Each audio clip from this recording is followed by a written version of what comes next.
Shalom, Likulam. Hello everybody, everyone. Bukorto, good morning.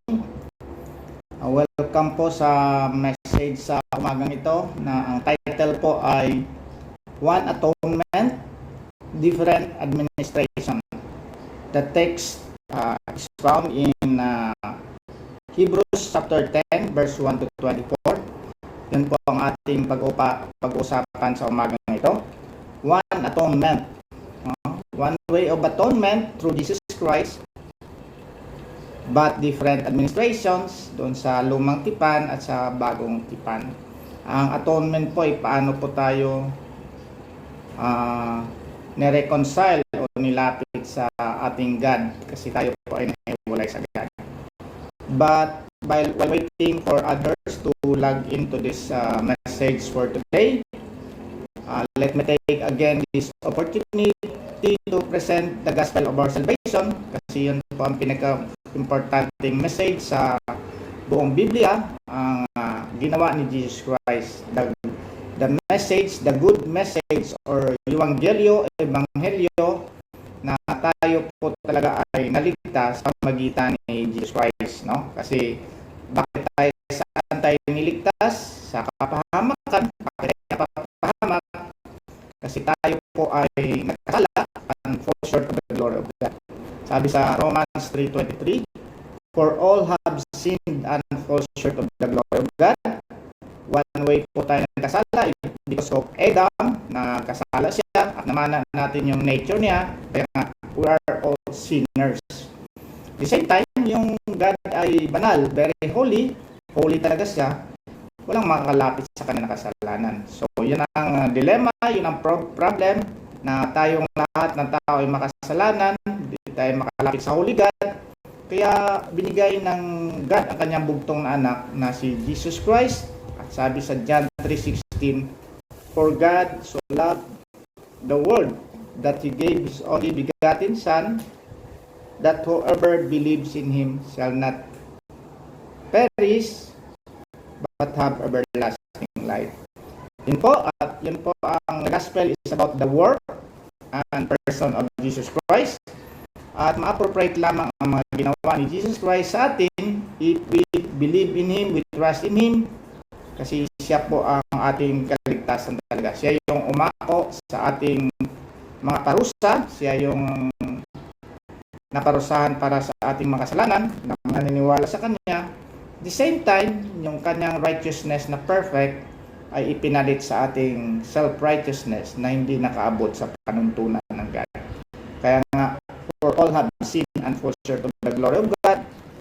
Maski anong gagawin nating morally, good works, we cannot have the full glory of God na maliligtas tayo. Only the righteousness of Jesus Christ ang makakaligtas sa atin at ma-impute lamang yan sa atin o ma-appropriate sa atin if we believe in the Lord Jesus Christ. At the same time, magsisi sa kasalanan at sumunod sa mga holy law ng God. Kasi ang law po niya ay may intrinsic nature yan na banal talaga yung law niya. We have to be holy because God is holy. So we have to follow the laws of the Lord. No? So sa umaga po ito, ang ating pong pag-usapan ay one atonement.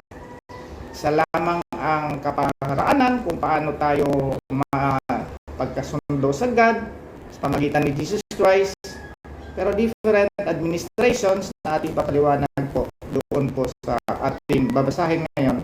Kasi ang administration po sa Old Testament o sa Old Covenant is different from the administration of atonement in the New Testament or New Covenant. So yun po ang ating pag-usapan.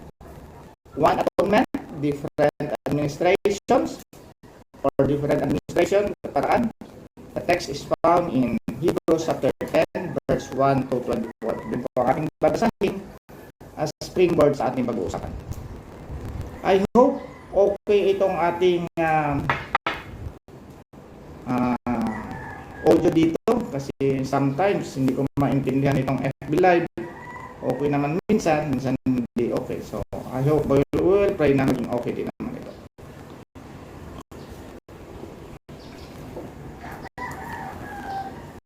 po ang ating pag-uusapan. Salamat muli sa bawat isa na maglalagin or in the future makarinig nito. And I hope that the Holy Spirit will change our mind talaga na maintindihan natin yung atonement na ginawa ni Jesus Christ sa ating mga buhay upang talaga tayo maligtas, magsisi sa kasalanan at sumunod po sa kanyang mga tinuturo sa atin. Hindi po ito sa kagalingan na magsasalita, kundi sa kagalingan po ng banal na Espiritu na nagbibigay sa atin ng liwanag sa ating pakikinig, at sana ako din ay bibigyan ng gabay upang mapaliwanag ko po ang mensahe sa umaga. Okay, hahabol na lang po yung iba or sa mga future na panonood nito, mapanood nila, and I hope na okay naman itong sounds dito. Hindi ko po makikita. Okay, let us begin. Magandang umaga sa bawat isa. Shalom Likolam. Hello everyone. Boker to, good morning. Welcome to the message for today. Ang title po ay One Atonement, Different Administration. The text is found in Hebrews chapter 10, 1 to 24. At babasahin ko po ito sa English, sa New King James Version, upang magamit po natin ito sa ating pagbabahagi ng mensahe sa umaga nito. Okay? Hebrews chapter 10. For the law, having a shadow of the good things to come, and not the very image of the things, can never, with the same sacrifices which they offer continually year by year, make those who approach perfect. For then would they not have ceased to be offered, for the worshippers, once purified, would have had no more consciousness of sin. But in those sacrifices, there is a reminder of sins every year. For it is not possible that the blood of the bulls and the goats could take away sin. Verse 5, therefore, when he came into the world, he said, when Jesus came into the world, he said, sacrifice and offering you did not desire, but a body you have prepared for me. In burnt offerings and sacrifices for sin, you have no pleasure. Then I said, behold, I have come in the volume of the book, it is written of me, to do your will, O God. Verse 8. Previously saying, sacrifice and offerings, burnt offerings, and offerings for sin, you did not desire, nor had pleasure in them, which offered according to the law. Then he said, behold, I have come to do your will, O God. He takes away the first, that he may establish the second. By that he will have been sanctified through the offering of the body of Jesus Christ once for all. And every priest stands ministering daily and offering repeatedly in the same sacrifices, which can never take away sins. But this man, after he had offered one sacrifice for sins forever, sat down at the right hand of God, from the time waiting till his enemies are made his footstools. For by one offering, he has perfected forever those who are being sanctified. Salamat muli sa pagbasa ng salita ng Diyos. Let us pray. Lord, we thank you for this day that you have given us to preach, Lord, the gospel of your salvation. At the same time, i-explain ni Lord ang mga bahagi nitong aming mensahe na one atonement but different administrations. And please guide me, Lord, sa aking pagpapahayag na yung masalita. Ang banal na Espiritu po ang magbibigay sa amin, sa akin ng gabay upang may paliwanag po ito. Sa amin din po makikinig, i-bless mo rin po kami upang maintindihan po namin ito. So Lord, ay aming dalangin in the name of our Lord Jesus Christ. Amen. So good morning again mga tennis partners at ibang mga manonood ditong mensahe na to. Ito po yung ating gagamitin as springboard for our discussions. Pero ang ating pong i-focus dito ay yung one atonement, no? Kasi hindi tayo magsasawang ipamahagi ang atonement talaga, although pabalik-balik yan, kaya nga repetition is parang basic yan sa learning. Even in acquisition acquisition of language, kailangan natin i-repeat yan. But kailangan din natin ng comprehensible input. Ano ibig sabihin ng comprehensible input?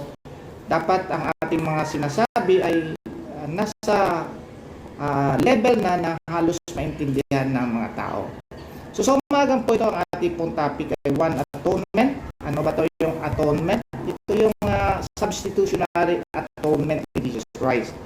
So hindi pa po nakakaalam kung ano yung atonement. Ang atonement po ay paano ka inilapit sa iyong kaaway o paano ka i-reconcile sa iyong kalaban. At ang kalaban po natin dito ay ang God po na banal. Kasi nung tayo po ay nagkasala, tayo po ay naging enemy ng God.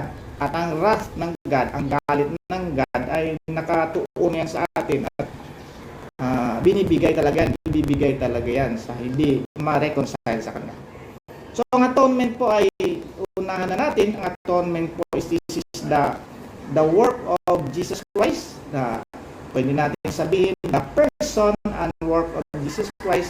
Kasi kailangan po si Jesus Christ ay true God and true man, kasi yun po ang mga requirements ng isang reconciler o mediator. Kaya nga sabi, there is one God, there's one God and one mediator between God and man, the man Christ Jesus. No? So dito po ay papakita natin ng bakit isa lang ang atonement, no? Bakit isa lang ang kaparaan na mapalapit tayo sa God, pero different ang administration. So we'll consider na ang ating pong covenant ay dalawa po, yung Old Covenant na nagsa-start talaga doon sa Old Testament at nagtapos siya nung kay Jesus Christ, at ang New Covenant ay yung mga bago na, no? Pero isang atonement po yan, kasi hindi naman po iba't iba ang kaligtasan natin. Ang ating kaligtasan po talaga, kung isasabihin natin sa isang sentence ay we are saved by grace through faith in the Lord Jesus Christ. So isang atonement lang, no? So ang ating pong pag-uusapan ngayon ay ihiwalay natin sa tatlong aspeto. Una-una titingnan natin yung mga nakasulat sa Book of Hebrews. Ano ba yung purpose ng Book of Hebrews? Pangalawa, focus tayo doon sa one atonement talaga at yung different na administration. At number 3 ay dapat nating ipakita na maintindihan talaga natin at ma-appreciate yung atonement na ginawa ni Jesus Christ for us. Kasi without the substitutionary atonement of Jesus Christ, we cannot be saved from our sin. We cannot be reconciled from the Holy God kasi tayo by nature ay makasalanan. So ang una-una po ay kailangan natin tingnan ano ba tong Hebrews, no? Ang Book of Hebrews po, hindi po alam kung sino po nagsulat nito. Pero ang purpose ng Hebrews ay pinapakita yung parang this is a new system o new administration. Kasi si Jesus Christ ay dumating na. Kasi sinusulatan po dito yung mga Hudyo na sila po ay nagdadalawang isip. Kung sila po ay talagang go na doon kay Jesus Christ at Christianity at iwanan na nila ang kanilang mga Judaism o kanilang mga sacraments or mga regulations doon sa Old Testament. Kasi dito po sa Hebrews pinapakita na Jesus Christ is above all, is above Moses. Sa atin po, hindi natin masyadong kilala si Moses, pero sa mga Jews sa kapanahon na nila, ang tingin nila kay Moses ay parang God yan, na yun talaga ang pinaka-high prophet nila. So, sinabi ng Hebrew author na mas mataas si Jesus Christ kay Moses. So, mas mataas din si Jesus Christ sa mga angels, kasi mga created beings lang yan. Hindi yan lalampas kay Jesus Christ. Although spiritual beings sila, si Moses ay tao, ang mga angels ay created din yan, pero spiritual lang sila. Although nandun sila sa qualification na Elohim, kasi mga spiritual sila, pero mayroon din mga humankind sila, Moses, tayo yun. So, yun ang simula ng Hebrews na mas mataas si Jesus Christ. At the same time, pinapakita ng mga Hebrews ang different administrations ng two covenants. Kasi doon po sa Old Covenant po, nandun yung mga priest, yung mga pari na nagdadala talaga ng mga tao sa God. Kasi ang trabaho ng priest ay to bibitin o i-reconcile ang mga tao to God. Yun ang trabaho ng priest talaga. Nung wala pa si Jesus Christ. Pero nung tayo po ay dumating na si Jesus Christ, mayroon na tinatawag na priesthood of believers, we can go directly to God, which kasama yan sa ating pag-uusapan din yan sa part na yan ng New Covenant.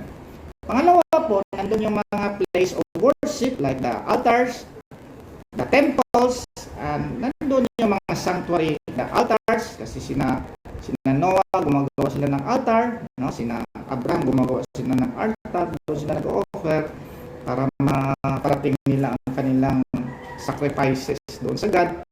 At nung nagiging nandun na yung mga hari, kasi dati sanctuary lang tent lang yun, nandun yung Ark of the Covenant, doon nakipagtagpo ang God sa kanila sa tent. Kaya nga tent of tabernacle ang tawag doon, nandun yung Ark of the Covenant. Pero nung kapanahonan ng mga hari, lalo na sa kapanahonan ni Solomon na gumawa ng temple, ay ginawa na yung temple at doon na nilipat ang Ark of the Covenant. Meron din na part na Holy of Holies ang temple. Ang unang temple po ay ginawa ni Solomon, pero nawasak. Ginawa ulit yan na si Zerubbabel. At the same time, sa panahon na ni Jesus Christ, yung temple na ginawa ni Herod, yung parang king ng Israel. No? Although under sa king ng Roman Empire, pero king pa rin sa Israel, ginawa din niya yung temple at nandoon din. So, pero pagdating kay Jesus Christ, ay parang ito na yung parang bago. So, titingnan natin ngayon ang number 2 na tayo. Ano yung atonement? No? At bakit different yung administration? By the way, ang ating pong kaligtasan ay by grace through faith in the Lord Jesus Christ. Talaga yan, even the people in the Old Testament and even in the people in the time of Jesus Christ and now and in the future, talaga ang ating kaligtasan ay by grace through our faith in the Lord Jesus Christ. Hindi pwedeng ibang paraan, na hindi pwedeng sa ibang bahagi tayo magsasamba, hindi through Jesus Christ, hindi pa pwede yan. At hindi sa pamamagitan ng sacraments, hindi sa pamamagitan ng good works, but by the faith natin sa grace na dumadaloy sa atin. So dito po ipapakita ko bakit different administrations. No? Sabi dito, for the law, having a shadow of the good things to come and not the very image of the things, can never with these same sacrifices which they offer continually year by year, making those who approach perfect. For then would they have not ceased to be offered, for the worshippers once purified would have had more consciousness of sins. But in those sacrifices there is reminder of sin every year. No? For it is not possible that the blood of bulls and goats could take away sin. So, dito pa lang sa huli, for it is not possible that the blood of bulls and goats could take away sin. So, unahan na natin na hindi nakakaligtas talaga yung blood of bulls and goats kasi hindi pa namatay si Jesus Christ. So, until namatay si Jesus Christ, yun na talaga yung fulfillment ng kaligtasan. Pero ipapakita natin dito kung bakit iba yung administration niya. So, ang ating pong iniwala dito, isang atonement lang. Ginawa ni Jesus Christ yan. At dalawang administration kasi ang cross po ay nag-divide talaga yan. The cross, even that time, kaya may tinatawag tayo na before Christ at Anno AD, after the death of Christ or Anno Domini AD. Yung mga tao po sa Old Testament, they're looking for the Messiah. They're looking forward to the cross. So, they're looking forward to the cross. Tayo ngayon, after the cross, we're looking backward to the cross. Isang atonement lang through Jesus Christ, pero iba yung administration. Ang administration po sa mga Hudyo ay sa pamamagitan ng kanilang batas. No? Kasi ang batas po nila ay mayroon po itong 4 na components. Mayroon po itong sinasabi na moral law, mayroong dietary law, mayroong ceremonial law at yung mga civil law. Ang moral law po ay intrinsic po talaga yan sa God, kasi ang God po ay moral. So anything He make, lalo na yung batas, moral yan. Hindi natin pwedeng tanggalan ng moral yung aspeto yung batas. Pero mayroon din yan parang ceremonial law at dietary law. Kaya makakita tayo sa mga Hudyo, mayroon silang kosher sa kanilang diet. Mayroon silang sinasabing hindi pwedeng kainin itong mga pagkain na to. At hindi rin pwedeng hindi maayos ang pagkagawa, no? Yung pagkaluto nila. In fact, mayroon silang parang idiosyncrasy sa pagluluto na hindi mo pwedeng ihalo ang meat, yung basar, yung karne sa milk, sa halab, no? Sabihin, sa kanilang kitchen, hindi mo pwedeng ihalo yung milk doon at saka yung meat. So, yun ang parang pinaka nila na hindi kosher yan, no?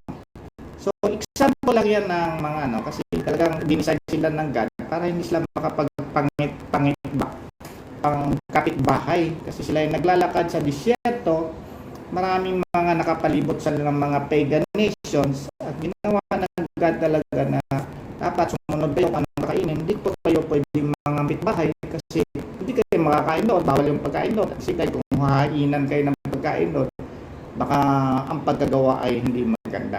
So yun ang example ng dietary laws. Ngayon, meron din silang ceremonial laws. Ang ceremonial laws na dito talaga pinapakita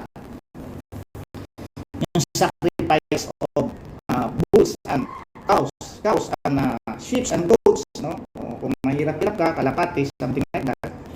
Doon sa kanilang sa kanilang kapanahonan. In fact, sabi sa Genesis 3, in fact sina Adan at saka si Eve nung nagkasala sila po ay binalutan ng binalutan ng parang damit ng God. Sabi dito sa Genesis 3:21, also for Adam and his wife, the Lord God made tunics of skin and clothed them. Kasi nung nagkasala na si Adan at saka si Eva, nakita nila na nakahubad sila, kumuha sila ng fig leaf at nilagay nila doon sa kanilang mga organs. At ginawa ng God, binigyan sila ng tunic or parang saklo made of skin. So may namatay doon, no? At si Abel na ay naghalay din ng kanyang tupa. So ibig sabihin, even sila naghalay sila. So dito, for the law, having the shadow of good things to come, and not the very image of the things which can never with the same sacrifices which the offer continually by year. So mayroon po silang parang tradition yan na yung Kippur, no? Yung Kippur, something like that, na mayroon po silang isang panahon sa isang taon ng high priest nila. Ang high priest nila ay pupunta doon sa pinaka-tabernacle nila or templo, pupunta doon sa pinaka-holy of holies. Mayroon silang lugar doon na holy of holies. Hindi pwedeng pumunta doon ang mga ordinary tao, even the priest na ordinary, no? At isa lang talaga ang nakakapunta doon, ang high priest lang, na nirarandom pa nila yung binono o pinili ang makapunta doon. So yun yung parang kanilang yun ang kanilang tradition na sinabi nga doon sa Hebrews 9:22, without shedding of the blood there is no remission of sin, no? Without shedding of blood there is no remission of sin. At ito yung nasa sa Leviticus 17:11 na sinasabi doon, for it is the blood that makes atonement for the soul, no? Nakasulat yan sa Leviticus na kasi one of the sacrificial law nila yan, na parang mayroon talagang shedding of the blood doon sa sanctuary sa kapanahonan ng Moses at sa kapanahonan ni Solomon ay nandun na sa temple, at sa kapanahonan ni Jesus nandun din sa mga templo, pero alam po natin na yung templo po ay nawasak din yan. So tatapusin ko lang yung administration doon sa Old Testament. So without shedding of the blood there is no remission of sin. So In fact, pero ang problema ng mga Hudyo ngayon ay nawasak na yung templo on AD 70. Kaya parang dinideny na nila yung Leviticus 27:11 kasi hindi na nila ma-justify na paano kayo magsished ng blood na wala na naman yung templo kasi winasak yan ni parang isang Roman king, no? At saka yung general na anak niya, si Vespasian, saka yung anak niya, no? Titus or something. Ngayon, sabi nila, wala na yon, ang aming pamamaraan lang ay sa pagsunod ng batas. Pero malinaw yan sa Bible na without shedding of the blood, there is no remission of sin. Which is dinideny ng mga rabbi ngayon, pero yun talaga ang kapanahunan noon na dapat ang administration ay mag-shed ng blood. Bakit po mag-shed ng blood? By the way, yung civil law pala, bago ako pumunta doon, yung civil law, yung mga for law lang yan sa Israel na hindi na pwede sa iba. So, babalikan ko itong Kasi bakit po ganito ang kapanahonan? Ganito po ang kaparaanan. Kasi ang God po, napakahirap nating intindihin ng God if wala tayong comprehensible input.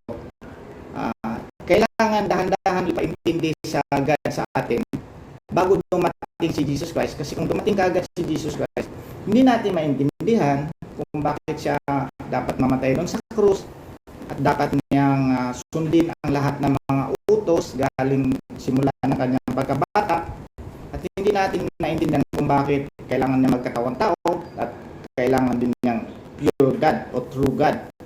So, ang tinatabi po, ginagamit ko itong comprehensible input kasi ito yung ginagamit sa pag nag-aaral ka ng lingwahe, language, di ba, mag-aaral ka ng Hebrew, kailangan mo raw yung comprehensible input. So, parang bata, hindi mo naman kaagad turuan yung bata ng algebra o hindi mo siya turuan ng mga mga concept na mahirap intindihin, na yung bukas mahirap intindihin ng bata, yung bukas, next week, mahirap intindihin yan. Kung tinuturo mo lang sa bata ay parang apple, table, chair. So, mga tangible lang muna. Tapos later on, nung malaki na siya, kailangan na maintindihan na yung mga bukas, yung mga ibang words na hindi talaga tangible, like economy, yan, maintindihan na niya yun. Ang God din ay gumagawa din ng comprehensible input kasi napaka-mysterious yung o napakahirap intindihin yan. Even now, sa atin, napakahirap natin intindihin ang substitutionary atonement kasi na-trap tayo doon sa batas, no? Although ang batas po ay holy yan. Huwag nating sabihin na wala na yung batas, lalo na doon sa moral law, no? Kasi si Jesus Christ ang katuparan ng laws, pero yung moral law talaga ay intrinsic yan sa batas. Kasi ang gumawa ng batas ay banal na God yan. Hindi pwedeng mawala yung talaga law. Even now, may mga law talaga ng moral law. So, balikan mo na yung administration doon sa Old Testament. Doon sa Old Testament ay kailangan nilang pumunta doon sa isang lugar. Sabi nga dito sa to, for them they would not have ceased to be offered, for the worshippers once purified would have had no more consciousness of sin. But in these sacrifices, there is a reminder of sin every year. Sa kanila, mayroong expiration date yung kanilang atonement.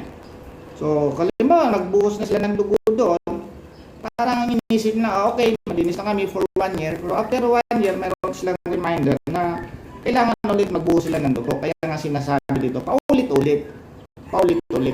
Pero ang sinabi ng author ng Hebrews dito, for it is impossible that the blood of bulls and goats should take away sin.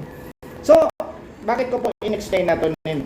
Kasi ang paano po naligtas sa mga tao sa Old Testament, they believe that there is a Messiah that will come, at yung batas nga ay tutor yan sabi sa Galatians 3, tutor yan siya, at the same time pointer, at the same time parang mirror natin siya na tayo makasalanan. So binigay yung batas na yan kay Moses para lang comprehensible input, kasi kung biglang dumating si Jesus Christ, hindi natin maintindihan. So binigay mo na yung mga batas para maintindihan natin na dapat ikaw hindi ka pwede makalapit sa God kasi kasi ang God ay holy, kailangan mo sundin itong lahat ng mga mahirap na batas na to. Hindi maintindihan ng mga tao ngayon yan, bakit kailangan ba natin sundin lahat ng mga batas? Kailangan natin sundin pero hindi natin magagawa. Yun yung sinasabi na depravity of man. Hindi natin magagawa yan pero pinapakita lang yung mga batas na yan. Nalo lang yan para makita ng tao na makasalanan siya. Mirror siya. At the same time, yung mga sacrificial law na yan, dapat may mamatay na tupa, may mabuhos na dugo. I-point yan doon kay Jesus Christ. Pointer yan siya. Pointer yan na may dadating talaga ng Messiah.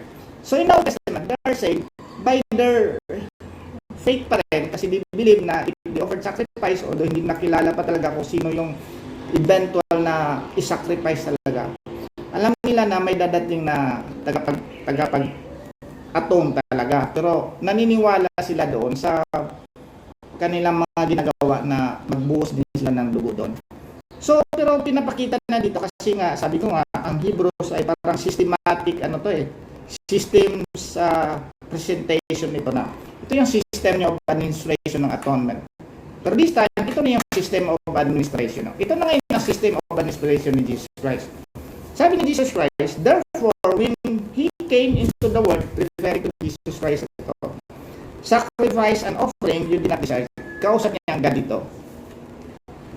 Si Jesus Christ, no? Sacrifice and offering you did not desire, but a body you have prepared for me, in burnt offerings and sacrifices for sin, you have no pleasure. So, relatively, walang pleasure ang God doon sa mga burnt offerings, kasi mayroon talaga siyang ultimate na pleasure talaga siya. Ano yung pleasure na mangyayari? Then I said, behold, I have come in the volume of the book, it is written of me to do your will, O God. So ano yung will of God kay Jesus Christ? Ang will of God kay Jesus Christ, ma-fulfill na yung atonement talaga. Na kailangan mayroong mag-sacrifice talaga na walang kasalanan at perfect siya, wala siyang kasalanan upang mapatawad talaga ang makasalanan ng tao. Kasi sabi nga, yung mga bulls and blood doon ng una, mga sacrifices, mayroon yung expiration at wala pa talaga naligtas doon unless na ma-fulfill ni Jesus Christ yung kanyang mission dito. So, kung hindi na-fulfill ni Jesus Christ yung kanyang mission dito, even the Old Testament people will not be saved. Tayo din, hindi rin tayo masisave. Kaya nga sabi nga, yung isang credential doon na dapat he have to resurrect talaga. Kasi kung hindi siya nag-resurrect, walang proof na na-prove ni Jesus Christ na na-fulfill yung kanyang mga mission dito. Ang kanyang mission ay dalawa po, to fulfill all the laws. Dapat matupad niya yung lahat ng mga batas, perfect, walang kasalanan. At the same time, dapat mamatay sunod sa cross to shed His blood for the atonement of our sin. Yun ang covering natin, yun ang mag-a-atone talaga yung blood talaga ng Jesus Christ. Sabi nito, previously saying, sacrifice and offering, burnt offerings, kasi ito yung mga ginagawa ng mga Hudyo. Sacrifice, offering, burnt offerings, and offerings for your sin, you did not desire, nor had pleasure in them, which are offered according to the law. According to the law lang yan. Tutor lang yun Tutor, comprehensible input upang maintindihan natin pag dumating na si Jesus Christ. Then He said, behold, I have come to do your will, O God. Ang will ng God ay pinadala si Jesus Christ dito talaga kaya nga yun ang good news na palagi natin sinasabi. It is the good news, the Evangelio, it is about the work and person of Jesus Christ. Kasi yung will nga ng God na matupad ni Jesus Christ. He takes away the first that He may establish a second. Kaya nga parang first covenant at saka yung new covenant kasi yung literally hindi naman tinake kasi doon tayo magkakaproblema kung tinake talaga yung moral law na yan. Pero yung administration lang ang inalis. He take away the first that He established the second way of administration. Ano ba yung second way of administration? That we have been sanctified through the offering of the body of Jesus Christ once for all. Ito yung second administration and the final administration, the fulfillment of all the hula dun sa comprehensible input dun sa New Old Testament. Ito yung He takes away the first, yung administration of the Old Testament, although i-explain ko kayo na hindi niya inalis talaga yung intrinsic point ng law, kasi mayroon po nagtuturo na pati yung law, hindi na natin susundin. Hindi po inalis ang moral law. Ang inalis lamang yung sacrificial law, yung dietary law, at saka yung mga civil law na sinusunod ng Israel. Pero yung hindi mo pwedeng tanggalin yung intrinsic moral law ng God kasi naka-built in yan sa God na moral siya eh. So we have to have the law. Ang purpose nga lang ng law ngayon ay parang guide natin yan or GPS or compass sa mga old people. Ngayon GPS na nagmamagay sa atin ng law na moral ngayon. Tama ba yung direction natin? But that is not the way na talaga yun ang tayong kaligtasan kasi si Jesus Christ ang kaligtasan. So yung administration nito, He takes away the first that He may establish the second kasi si Jesus Christ nga yung second na covenant or last covenant or new covenant. That will we have been sanctified, ang tayo sanctified, mababanal, no? Through the offering of the body of Christ. Ang pinaka dito once and for all. Hindi katulad ng lumang tipan na paulit-ulit sila sa kanilang templo. Every year, paulit-ulit, magkatay ulit sila ng baka doon. Sa kay Jesus Christ, once and for all. Isang beses lang mamatay si Jesus Christ, kaya na importante na kailangan natin maintindihan na once and for all lang. At sinabi ni Jesus Christ, it is finished. Wala na tayong idadagdag doon, hindi na tayo dapat magpakamatay, hindi na tayo magsakripisyo. Although, ang mahirap intindihin yung intrinsic law ng God na dapat din tayo maging morally correct din. Although hindi tayo dapat mag-asa doon ng kaligtasan kasi ang ating kaligtasan ay si Jesus Christ. So, tatapusin ko lang ito. An Hebrew priest, yung priesthood kasi dito, yung Levitical priesthood ng si Levi, an Hebrew priest stands ministering daily and offering repeatedly the same sacrifice. Kasi yung mga normal lang na priest sa kanila, nagdi-daily sacrifice din yan. Pero yung offering sa yearly, yung high priest lang yun. And every priest stands ministering daily and offering repeatedly the same sacrifice which can never take away sins. So, hindi ka makapag-take away sins yun. Although pointer lang yun unless dumating talaga. Verse 12, but this man, Jesus Christ, after he offered one sacrifice for sins forever, sat down at the right hand of God, from that time waiting till his enemies are made his footstool. For by one offering he had perfected forever those who are being sanctified. So if you believe on the Lord Jesus Christ, sakop na yung covering natin sa ginawa ni Jesus Christ. I hope na maintindihan natin na there is only one atonement. Ang atonement na yan ay si Jesus Christ na talaga ang makapag-atone sa atin, makapaglapit sa atin. There is one God and between God and men, the man Christ Jesus. Sabi sa 1 Timothy 2:5, there is one God and one mediator between man and God, the man Christ Jesus Christ. Only Jesus Christ is our atonement. Pero iba lang nga yung administration doon. Pero kung hindi dumating si Jesus Christ, hindi talaga maa-atone yung mga Old Testament people. At tayo ngayon, maa-atone tayo if we believe on the Lord Jesus Christ. Looking backward na tayo sa cross, sila looking forward sila. So yun po, paano natin ma-appreciate kasi ang pinakaano natin, paano natin ma-appreciate ang atonement of Jesus Christ? Siyempre, dapat maintindihan natin ang God ay banal talaga yan. Nagbibigay lang siya ng tutor, ng batas, bibigyan niya as a mirror na tayo talaga ay makasalanan. Hindi natin pwedeng sabihin na hindi tayo makasalanan kasi nakikita naman talaga sa ating mga sarili na tayo makasalanan. At tayo ay hindi nakaabot sa kaluwalhatian ng God kasi ang God ay banal yan. Dapat maintindihan natin yan. Ngayon, ma-appreciate natin yung ginawa ni Jesus Christ na atonement kasi siya yung fulfillment doon sa kaligtasan natin. Sabi nga, ang ating salvation, babalikan ko, for by grace we have been saved through faith, and that not of yourselves. It is the gift of God, not by works, so that nobody could boast. Pero nandun na rin yung moral laws at verse 10, for we are His For we are God's workmanship sa Ephesians 2:8 and 9 and 10. For we are God's workmanship, created in Christ Jesus for good works, which God prepared beforehand that we should walk in them.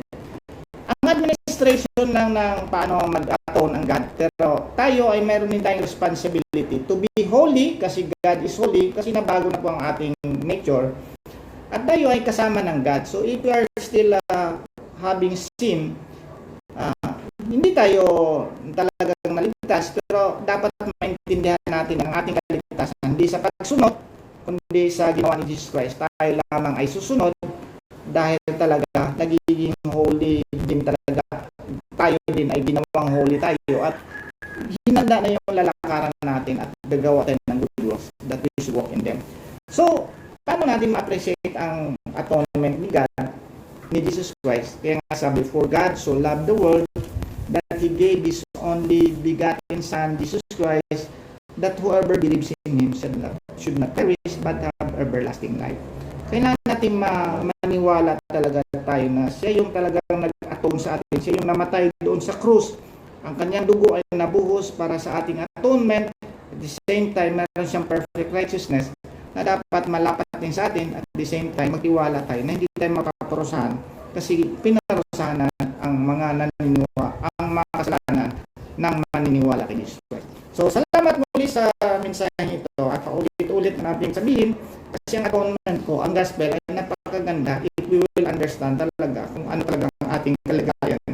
Anong kalagayan ng Holy God at ano ang ginawa ni Jesus Christ kasi siya nag-sacrifice sa atin. Siyang nag-sacrifice sa atin at sinabi na it is finished. It is finished.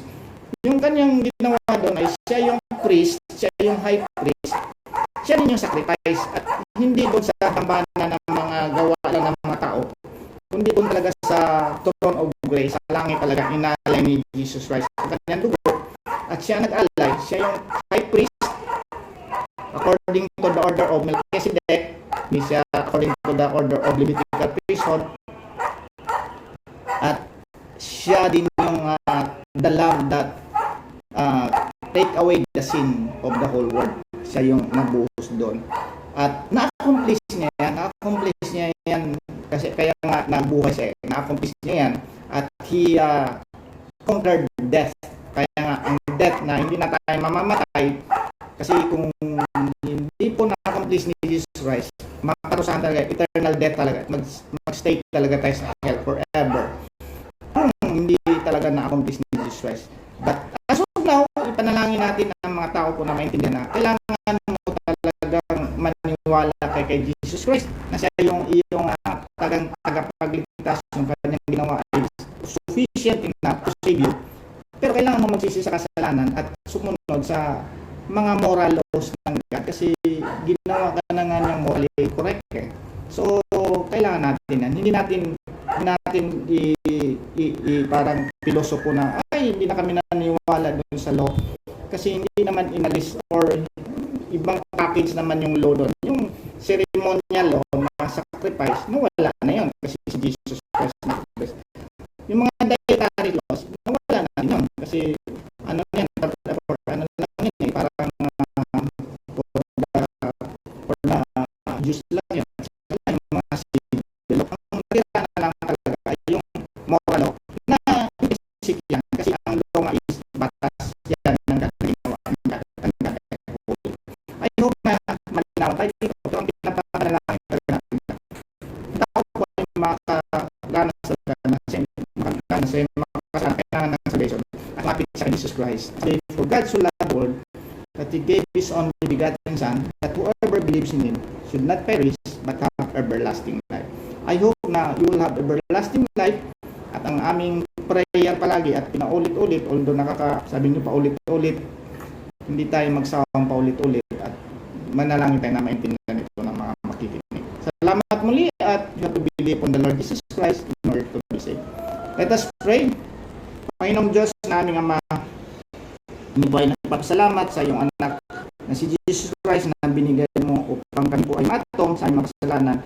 Patuloy na pinapanalangin ng banal na Espiritu po Lord ang magbukas ng aming isipan na maintindihan na kami ay makasalanan, hindi kami makalapit sa iyo, at kami ay mag-spend talaga ng eternity sa hell, at hindi makatakas sa mga kasalanan sa mundong ito. Kung kami ay hindi mo babaguhin, at mababago lamang kami, Lord, kung babaguhin mo kami, at kami ay maniniwala talaga kay Jesus Christ na iyong Son na pinadala, at kami ay nagiging bagong ninala, kaya kami ay handang sumunod sa iyo. We have to follow you, Lord, kasi you are a holy God, and we will also be holy. Pero we will not take it na ang aming pagsunod sa iyong mga batas at paggawa ng mabuti ayun ang paraan upang kami maligtas, kasi ang kaparaanan lamang ng aming kaligtasan ay ang aming paniniwala sa iyong ginawa doon sa krus at sa iyong persona na ikaw ay tunay na Diyos at tunay na tao. Salamat muli, Lord, at dalangin namin ito, Lord, sa mga tao na hindi pa po talaga naniniwala, na sila din po ay maniwala, magsisi sa kasalanan, lumapit sa iyo sa kanilang Panginoon tagapagligtas, sa iyo bilang Panginoon tagapagligtas. Salamat muli, Lord, at dalangin namin ito, Lord. In Jesus' name, Amen. God bless po.